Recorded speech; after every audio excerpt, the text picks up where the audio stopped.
Wotw, you're all very welcome. It is Thursday, supposedly the 13th of June, 2024, but it may not be. This may be the 14th of June that's going out, even the 15th. I don't know. Do you understand what I'm saying to you? I'm an old man. I've got infirmities. I'm not very healthy, so I do my best. But the only way you're going to know when this is out is if you hit the wee follow button. Hit the wee follow button, and somewhere magical leprechauns will alert you that this has gone out. So just hit the wee button. I much appreciate it.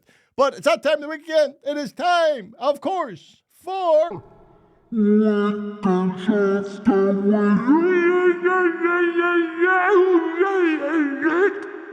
Wankers of the Week.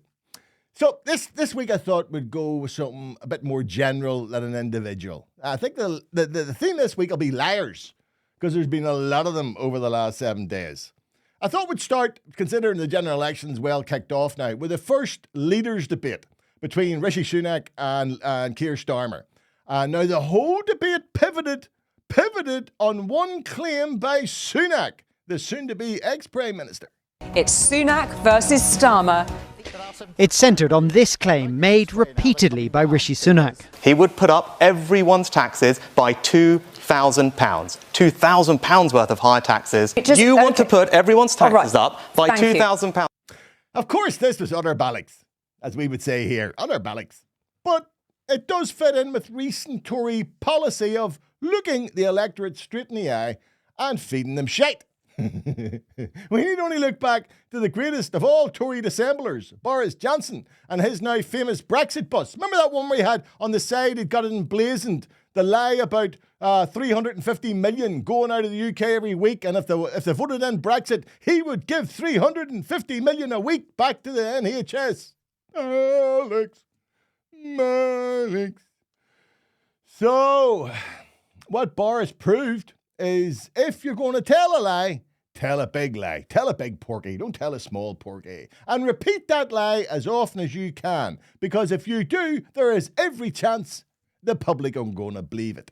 And this isn't a new theory. Actually, this can be attributed to Nazi propaganda chief Joseph Goebbels when he termed it the big lie. This is something that's appropriate, funny enough, as the 6th of June marked the 80th anniversary of the Normandy landings, when Allied forces started their fight across Europe to Berlin and the final defeat of the Nazi regime. So here's a picture of all the world's leaders, the leaders of the free world, who came together in France to mark this momentous sacrifice of thousands of young men who perished on that fateful day. Now you can see them there. They're all there. US President Joe Biden. Somebody stand behind him, holding him up. Yeah, even the German Chancellor, Olaf Scholz. That must be a tough gig for him. That must be a tough. I'm only saying, fair play to the child for coming, but you know what I mean. That cannot be a highlight on his social calendar. But he was there. Olaf, he turned up, as did the French President Emmanuel Macron, and of course the British Prime Minister Rishi. Where's Rishi? What happened? Where's Rishi? That's not Rishi. That's the disgraced ex-Tory Prime Minister. No, the unelected Foreign Secretary, David Cameron.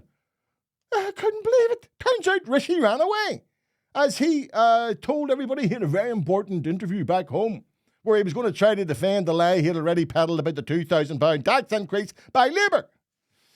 Though to be fair, he did apologise. But not for the insult to the memory of those thousands who died on D-Day or their families. Oh, no. Would you believe? He apologised to ITV for being late for the interview. Prime Minister. Gosh, hello. Good to see you. Very nice to see you. Hey, sorry to have kept thanks you. No, not at all. I know you've been in Normandy. Yeah, it all just ran over. It was incredible, but it just ran over everything. I'm sure it was. So apologies for keeping you. No, not at all. I'm sure. It ran over. The thing ran over. It was a lovely thing, lovely day, lovely night. But I was a very busy man. And I just had to get off. I just had to come back, you know. No, what I'm sure of. I'm sure the young men who gave their lives on D-Day would have loved to have been able to turn to their commanders and say, old chap, sorry, this is running over. It's running over. I've got an appointment back in London. I'm just going to pop back over to London. I'll be over in a few days. Okay, Terrier. Yeah, some chance.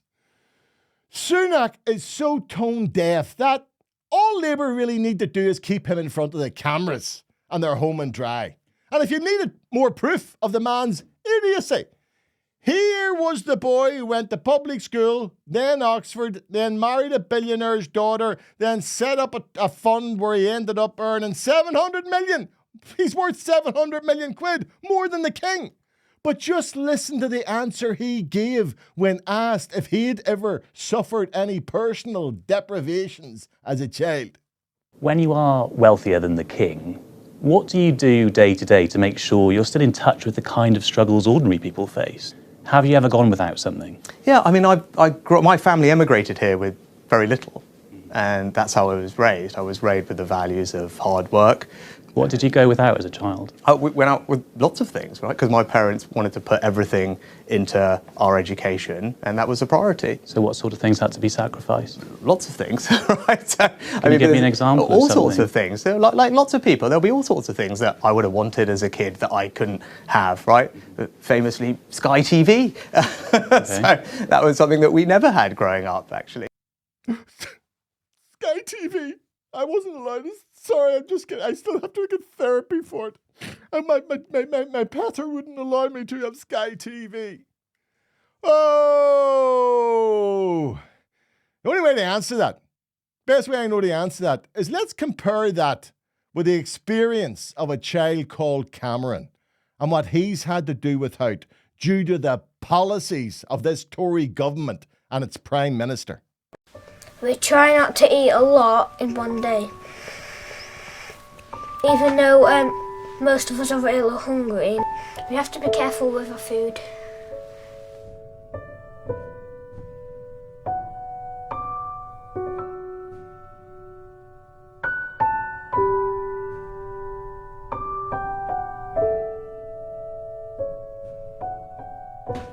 At the food place, because we don't have a lot of money, we always go there to get a bit more food. We go there for free. You don't have to pay to get that food, but you do have to pay to go in.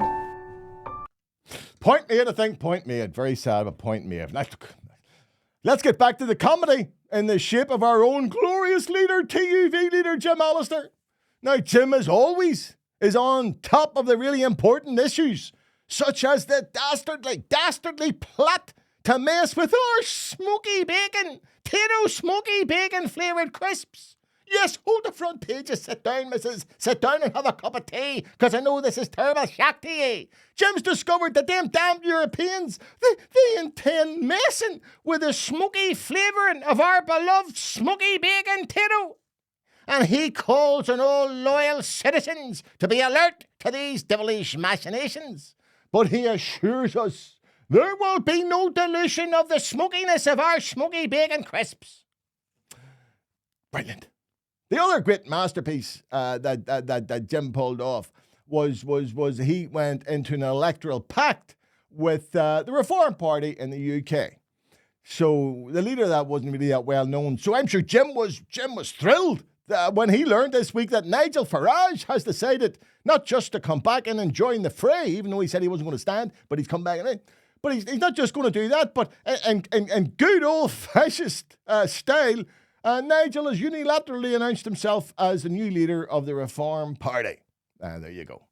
I'm sure Jim envisaged himself being flown over to London to stand beside Nigel. Stand brothers united. Nigel fighting against those darn foreigners while Jim at home fought the Fenians. Didn't even get a chance for an election picture. He didn't even get an election picture with Nigel before Nigel announced this.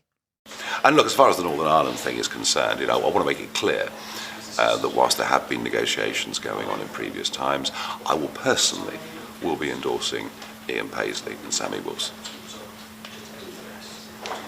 Despite the fact that the TUV have the Reform label over all over their election? Well, new leadership brings change. I wish the TUV well, but I'm going to stand up for Sammy Wilson and Ian Paisley as people I fought with all through the Brexit years. Lied to! Jim's been lied to! Jim has been lied to about the pact. How could Nigel support Jim's sworn enemies in the DUP? Oh, tragedy, infamy. I would have paid good money. I'm not messing here. I would have paid big money to be in the fly on the wall to have seen just how red Jim's face went when he saw that clip on telly and realised he'd been shafted. Because we all know that Jim's face can glow, right? Glow. Anywhere from sort of piggy pink, right? Going up the scale to florid red. My bet with this one, he ended up on beetroot. And if there are any doctors watching this, this should be an intervention. The wee man's blood pressure has to be through the roof, right? Do you understand? If you're in the TUV, get the 1 a.m. thing on him. Get his blood pressure tested before it's too late. I've just saved your life, wee Jim, my boy. But here it is. You all know that by now, anyway, that I love to cover the whole political spectrum here. So it'd be unfair to leave out Sinn Féin. For they too have been lied to. This time by political posters. Yeah, the Shinners were going into the local and European elections in the Republic convinced they no longer had to wait for their day to come. The posters said their day had arrived. What actually happened was they got their arses slapped, with the Irish electorate humiliating them by deciding they weren't interested in their brave new socialist republic. And Mary Lou, Mary Lou. I brought that song to mind. Mary Lou, oh, how we used to love Mary Lou, oh, Mary Lou. But you fucked up now, you fucked up, Mary Lou, hey. Should have been a singer. I know you're thinking. I know. Don't write in. I know I've lost my vocation. I should have been that voice thing or something. Comedy and should have been a singer. But anyway. So, my suggestion to the sinners is bring Jerry back. Seriously, bring Jerry back. You know, Jerry's in Louth, in a cave somewhere in Louth. And Jerry's a bit of crack. Well, hey, Jerry's a bit of crack. Jerry's in that cave. You know, Jerry's down there going, I haven't gone away, you know. I get him back. Get a bit of sake. But there you have it, boys and girls. That's the week that was. Rishi Sunak, he lied, then ran away from the commemoration, then lied again. Shock surprise. Farage was lied to. He lied to our wee Jim. Now, Jim's such a wimp, of course, that he says his pact with them still stands. What a wimp. And the Irish electorate lied to Sinn Féin. Where will it all end? Who can we believe? Well, here's one piece of advice from Uncle Jake. Never, and I mean never, believe a political party's election manifesto. It is a work of fiction that even Walt Disney would be proud of.